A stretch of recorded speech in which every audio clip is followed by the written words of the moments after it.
On October 21st, Christ in St. Luke's Gothic Revival architecture was a fitting setting for the Norfolk Chamber Consort's Let's Get in a Mood for Halloween concert.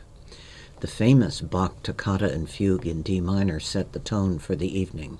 Organist Bradley Norris, wearing a sport coat and a gray "I'll be Bach" t-shirt, began with his arms in the air, making claws of his hands before settling into serious music making on the church's magnificent Cassavant organ. We're so used to hearing it done all blast and boom that Norris's more varied dynamics were a treat, though still loud enough to make my ears buzz. In Schubert's dialogic Death and the Maiden, contralto Sandra Gelb made dramatic the nearly one-note response of the persona of death. Her deep range extended easily into its startling low D, nearly an octave below middle C, not easy to do without growling, and there was none of that here.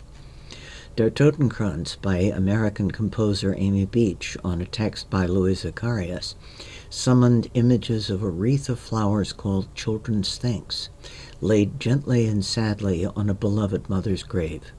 In both works, Oksana Lutzishin's elegant accompaniment was sensitively intent. Lutzishin returned with Virginia Symphony violinist Pavel Ilyashov for an arrangement by Lutzishin of the famous Danse Macabre by Saint-Saëns. It began with handbells tolling like a knock at the door, followed by violin and organ trading off the melody. Eerie sounds in the organ's upper range contrasted with the violin's scordatura tuning. Staccato violin vied with fast organ legato, all with brilliance and fire, to a lightly surprising ending.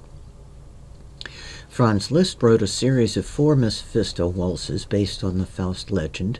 The first was played by pianist Andrei Kasparov, co-director of the Norfolk Chamber Consort. The frenzied gaiety and bruising dynamics of its village dance gave way to liquid notes splashing gently, returning to frenzy, and a brilliant, abrupt ending. Kasparov came out for his bow wearing a frightful Halloween devil mask. Afterwards, someone said of his performance, "There should be a law against his playing so many notes in such a short time." As satisfying as the first half was, the second half surpassed it.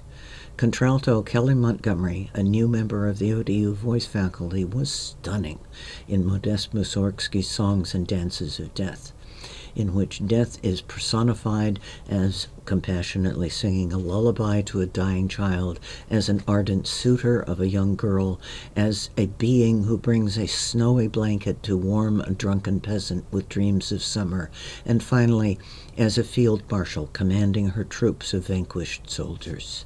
Montgomery, who had not sung in Russian before, combined the clarity and bold consonants of superb diction with dramatic warmth. She soared effortlessly into high phrases while Kasparov's piano danced around the voice. They were superb.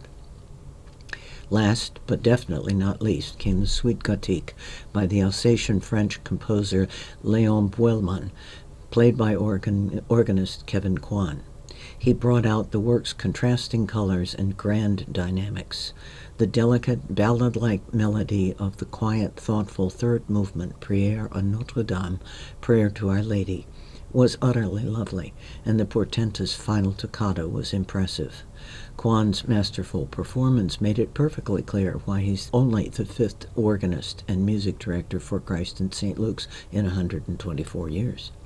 From the other side of the Footlights, I'm M.D. Ridge.